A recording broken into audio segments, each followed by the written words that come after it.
Hello student, welcome to my channel. আজকে আমরা শিখব কিছু খুব কমন কিন্তু কনফিউজিং ওয়ার্ড, যাদের বাংলা মানে একই হলেও ইংরেজিতে এদের ব্যবহার সম্পূর্ণরূপে আলাদা। 90% স্টুডেন্ট এই সমস্ত ওয়ার্ডগুলি ব্যবহারের ক্ষেত্রে ভুল করে থাকে। আজকের এই ছোট্ট ক্লাসের পর তোমরা আর ভুল করবে না, কথা দিলাম। দেখা যাক ওয়ার্ডগুলো কি কি। Hear vs, listen vs, over here. এর অর্থ হচ্ছে হেয়ার মানে শোনা, লিসেন মানে শোনা, ওভার হেয়ার মানে হচ্ছে শোনা। কখন ব্যবহার করব দেখা যাক। আজকের প্রথম ওয়ার্ড হচ্ছে হেয়ার। কিভাবে ব্যবহার করা হবে দেখা যাক। কোনো শব্দ নিজের থেকে কানে এলে হেয়ার ইচ্ছা বা মনোযোগের দরকার নেই।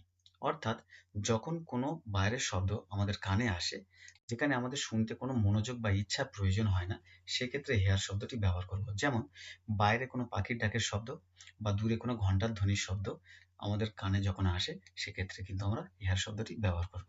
Example, I can hear a noise. Did you hear the bell? Next word হচ্ছে লিসেন। লিসেন কথাটার অর্থ হচ্ছে শোনা। দেখা যাক কিভাবে ব্যবহার হচ্ছে।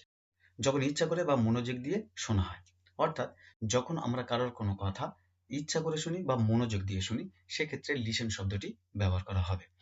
যেমন শিক্ষক মহাশয় ক্লাসে পড়াচ্ছেন, স্টুডেন্টরা মনোযোগ দিয়ে তার কথাগুলো শুনছে, সেক্ষেত্রে লিসেন শব্দটি ব্যবহার করা হবে। এবং যদি আমরা কোনো গান বা কোনো কিছু মনোযোগ দিয়ে শুনি, সেক্ষেত্রে কিন্তু লিসেন শব্দটি ব্যবহার করা হবে। Examples, listen to your teacher, listen to music everyday. Next word হচ্ছে ওভার হেয়ার। ওভার হেয়ার কথার অর্থ হচ্ছে শোনা। দেখা যাক এটাও কিভাবে ব্যবহার করা হচ্ছে।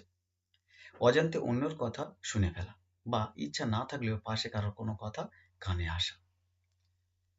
অর্থাৎ যদি আমরা অজান্তে কারোর কোনো কথা শুনে ফেলি বা আমাদের নিজের ইচ্ছা ছাড়া কারোর কোনো কথা আমাদের কানে আসলে, সেক্ষেত্রে ওভার হেয়ার শব্দটি ব্যবহার করা হয়। রাস্তায় চলার সময় অনেক লোক অনেক কথা বলে, গাড়ির শব্দ শুনতে পায়, সেগুলো কিন্তু ওভার হেয়ারের মধ্যে পড়ে। Example, I overheard their conversation. She overheard him talking. Next word হচ্ছে eavesdrop. এই eavesdrop কথাটার অর্থ হচ্ছে শোনা। দেখা যাক কিভাবে ব্যবহার করা হয়েছে। লুকিয়ে কান পেতে শোনা বা গোপনে ইচ্ছা করে অন্যের কথা শোনা, সেক্ষেত্রে eavesdrop কথাটা ব্যবহার করবে। অর্থাৎ লুকিয়ে কান পেতে শোনা, যেমন দরজার বাইরে থেকে ঘরের ভিতরে যারা কথা বলছে তাদের কথা শুনলে বা দেয়ালের আড়াল থেকে অন্যজনের কথা শুনলে, সেক্ষেত্রে eavesdrop শব্দটি ব্যবহার করব। Example, don't eavesdrop on other. He was eavesdropping behind the door. Next word হচ্ছে অ্যাটেনশন। অ্যাটেনশন কথাটার অর্থ হচ্ছে শোনা।